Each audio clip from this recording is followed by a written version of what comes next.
We're going to start that with Joel Glanzberg, who's going to tell a story about the land itself. So we're going to start with the land and then move into stories of different peoples who have lived here through time.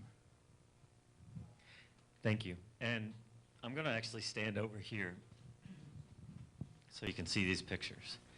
I'm chasing you. And I want to bring your attention, please, there's a book over there. Put your names and contact information would be great. And I don't know as much about it as some others in this room, but there's stories being gathered, going on a website, and I imagine some point tonight someone's going to talk about that and how you can get involved with that. Okay, so I look at and think about the land and how the land influences us even though we're unaware of it.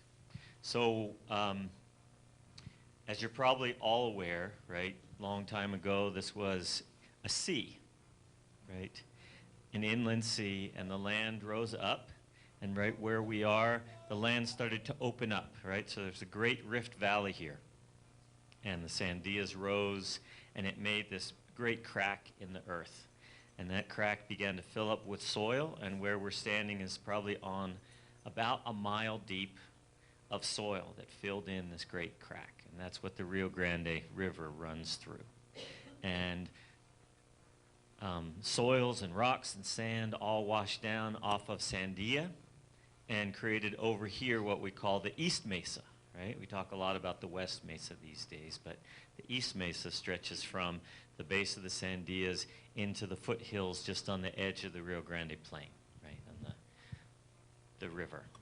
And this was a great big open space for a very long time. And those deep alluvial soils, those water-washed soils that were created here had a lot of space to receive all the water that washed down off of the mountains. And that's one of the things that created this great aquifer that we're on top of, right?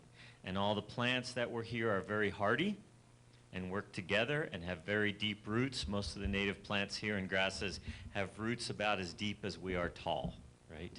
And so these diverse communities that the great herds came through, right? The big herds of bighorn sheep and elk and all these other animals that were very resilient, right? Unlike the communities down by the river or up in the mountains, these plants had to withstand drought, cold, the winds, fire, all this great adversity. But because they had these deep roots and because of the space in the soil, they were able to rebound every time that was a possibility, okay?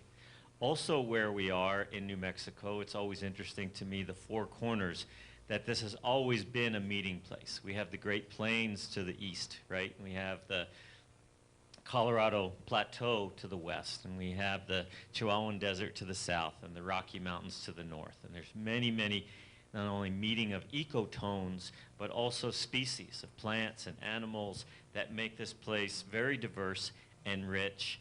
And we've had tides of animals and plants coming in and out. This was the northernmost range of the jaguar, right? From Tierra del Fuego in South America all the way up here to Santa Fe, right? So it's long been a crossroads, long been this open space, right? Where people and animals and water could find a place and settle for a very long time. We're going to talk more about the people, but there was Albuquerque and there's Cornwall up in the foothills, right? And this is where people would come to trade, to race their horses. It's one reason the state fairgrounds is here, right? And all these pictures that are here, the airport and all the rest, all that is based on how the land was created. And we'll see those patterns repeated and repeated in these different stories. The open space, the ability to absorb things, that diversity, those deep roots, and that ability to regenerate when that possibility is available.